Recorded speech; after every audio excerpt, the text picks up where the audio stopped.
ಸದಸ್ಯರಾಗಿರ್ತಕ್ಕಂಥ ದಿವಂಗತ ಸಂತೋಷ್ ಪಾಟೀಲ್ ಅವರು ಇವತ್ತಿನವರೆಗೆ ಅಪಹರಣವಾಗಿ 1.5 ತಿಂಗಳಾಯಿತು. ತದನಂತರ ಅವರನ್ನು ಅಪಹರಣ ಮಾಡಿ ಕೊಲೆ ಮಾಡಿದ ಬಗ್ಗೆ ಎಲ್ಲರಿಗೂ ಕೂಡ ಈ ವಿಷಯ ಗೊತ್ತಿರುತ್ತಂಥ ವಿಷಯ.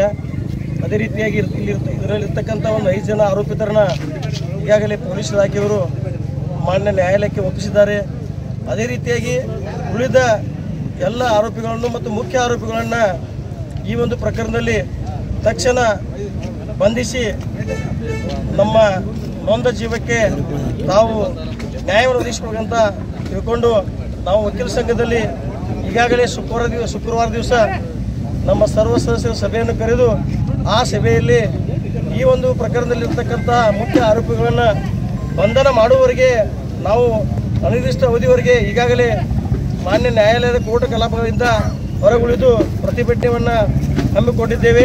ಅದೇ ರೀತಿಯಾಗಿ ಇವತ್ತು ಕೂಡ ನಾವು ಈ ಒಂದು ರಸ್ತಾ ರೋಕೋ ಮುಖಾಂತರ ಈ ಒಂದು ಪ್ರಕರಣ ಕುರಿತು ಉನ್ನತ ಮಟ್ಟದ ತನಿಖೆ ಆಗಬೇಕಂತ ಸರ್ಕಾರದ ಗಮನಕ್ಕೆ ತರುವ ಉದ್ದೇಶದಿಂದ ಈ ಒಂದು ಸತ್ಯಾಗ್ರಹ ಇವತ್ತೊಂದು ಮಾಡಿದ್ದೇವೆ. ನಾವು ಇನ್ನು ಮುಂದೆ ನಾಳಿನಿಂದ ಈ ಒಂದು ಸತ್ಯಾಗ್ರಹವನ್ನು ಅವರು ಆರೋಪಿತರನ್ನು ಸಂಬಂಧಪಟ್ಟ ಅಧಿಕಾರಿಗಳು ತಕ್ಷಣ ಬಂಧಿಸುತ್ತಿದ್ದಲ್ಲಿ ಮುಂದಿನ ಉಗ್ರ ಹೋರಾಟವನ್ನು ನಾಳಿಂದ ನಾವು ಪ್ರಾರಂಭಿಸುವಂತ ಹೇಳಿ ನನ್ನ 2 ಮಾತು ಮುಗಿಸ್ತೀನಿ. ಸರ್, 4 ಆರೋಪಿಗಳಲ್ಲ ವಕೀಲರಿ, ನಿಮ್ಮ ಸಂಘದಿಂದ ಅವರ ವಕೀಲಿಕೆ ಲೈಸೆನ್ಸ್ ರದ್ದು ಮಾಡೋದು ಏನಾಗ?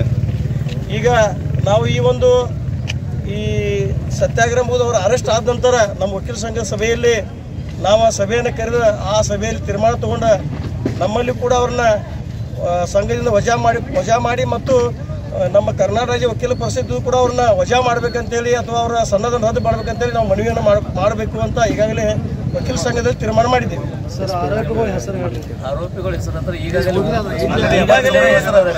ಈಗಾಗಲೇ ಆರೋಪಿಗಳನ್ನ 5 ಜನ ಅರೆಸ್ಟ್ ಮಾಡಿ ತಮಗೆಲ್ಲ ಗೊತ್ತದ. ಅದರಲ್ಲಿ ಆರೋಪಿಗಳು ಒಂದು ಶಿವಗೌಡ ಬಸಗೌಡ ಪಾಟೀಲ್ ವಕೀಲರು, ಅದೇ ರೀತಿಯಾಗಿ ಭರ್ತೇಶ್ ಕೋಲೆ ಅಂತ ಇನ್ನೊಬ್ರು ವಕೀಲರು, ಮುಂದೆ ಕಿರಣ್ ಕೆಂಪವಾಡಿ ಅಂತ ಮತ್ತು ಮಹಾವೀರ್ ಹಂಜೆ ಅಂತ ಈ 4 ಜನ ವಕೀಲರು ಈ ಪ್ರಕರಣದಲ್ಲಿ ಭಾಗಿಯಾಗಿರೋದ್ರಿಂದ ಅವ್ರ ಮ್ಯಾಗ ಸೂತ್ ಕ್ರಮ ತಗೋಬೇಕು, ಅವ್ರನ್ನ ತಕ್ಷಣ ಅರೆಸ್ಟ್ ಮಾಡಬೇಕು. ಮತ್ತು ಇನ್ನೂ ಇವ್ರನ್ನ ಬಿಟ್ಟು ಬೇರೆ ಆರೋಪಿಗಳು ಇದ್ರೂ ಕೂಡ ಅವ್ರ ಮ್ಯಾಗ ಸೂತ್ ಕ್ರಮ ತಗೋಬೇಕಂತೇಳಿ ನಾವು ಒತ್ತಾಯ ಮಾಡ್ತೀವಿ.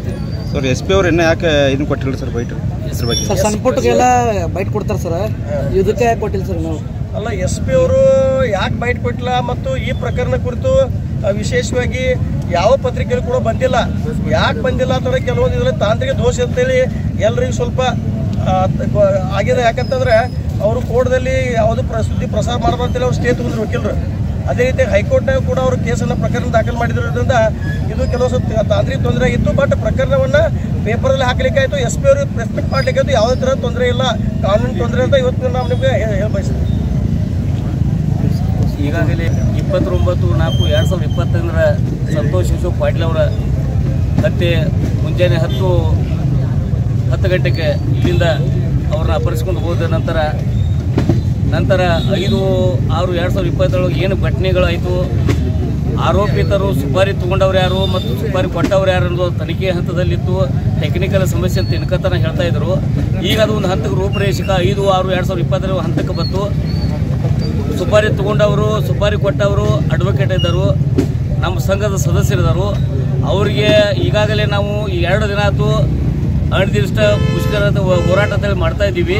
ಅವ್ರನ್ನ ಅರೆಸ್ಟ್ ಮಾಡ್ಬೇಕಂತೇಳಿ ಈಗ ನಾಳೆ ಮುಂಜಾನೆ 10 ಗಂಟೆಗೆ ಆ ವಕೀಲರ ಏನು ತನಿಖೆ ಹಂತದಾಗೈತಿ CPI ಅವರು ಮಾನ್ಯ CPI ಅವರು ಅದನ್ನು ಕೇಳಬೇಕಂತ ಹೇಳಿದ್ರು. ಮಾನ್ಯ ಹೈಕೋರ್ಟದಲ್ಲಿ ಪ್ರಕರಣ ಐತಿ, ಇದ್ರ ಸಂಬಂಧ ಪೆಂಡಿಂಗ್ ಅಂತ ಹೇಳ್ತಾ ಇದ್ರು. ಇವತ್ತು ಅದು ಮಧ್ಯಾಹ್ನ 2 ಗಂಟೆಗೆ 3 ಗಂಟೆಗೆ ತನಿಖೆ ಗೊತ್ತಾಗುತ್ತೆ. ನಾಳೆ ನಾವು ಉಗ್ರ ಹೋರಾಟ ಮಾಡಿರ್ತೀವಿ. ಆಮೇಲೆ ಇದನ್ನು ಈ ವಿಷಯ ಕುರಿತು ಯಾವ ವಕೀಲದಾರ ಅದನ್ನು ನಾವು ಸಂಘದಲ್ಲಿ ನಿರ್ಣಯ ಮಾಡಿ, ಸಂಘದಲ್ಲಿ ಒಂದು ಮೀಟಿಂಗ್ ಮಾಡಿ, ಸಂಘದ ನಿರ್ಣಯ ಎಲ್ಲ ವಕೀಲರನ್ನ ವಿಶ್ವಾಸ ತಗೊಂಡು ಒಂದು ಅಂತಿಮ ಹಂತಕ್ಕೆ ಆ ವಕೀಲರು ಯಾವ ರೀತಿ ನಮ್ಮ ಈ ಪ್ರಕರಣಕ್ಕೆ ಇದನ್ನು ಮಾಡಿದಾರೋ, ಸುಪಾರಿ ಕೊಟ್ಟರು ಅವ್ರಿಗೊಂದು ನಾವು ಸ್ಟೇಟ್ ಬಾರಿಗೆ ಕಳಿಸಿ ನಮ್ಮಲ್ಲಿ ಏನು ಮಾಡಬೇಕು, ಕಾನೂನು ಅಡಿಯಲ್ಲಿ ಏನು ಮಾಡಬೇಕನ್ನ ಅದನ್ನು ನಾವು ಮಾಡ್ತೀವಿ ಅಂತೇಳಿ ಈ ಸಂಘದ ಮುಖಾಂತರ ನಾವು ಹೇಳ್ತೀವಿ. ಸರಿ ಸರಿ, ಬರಗೌಡ ಮುಗಿಯಪ್ಪನವರು ಅಧ್ಯಕ್ಷರು.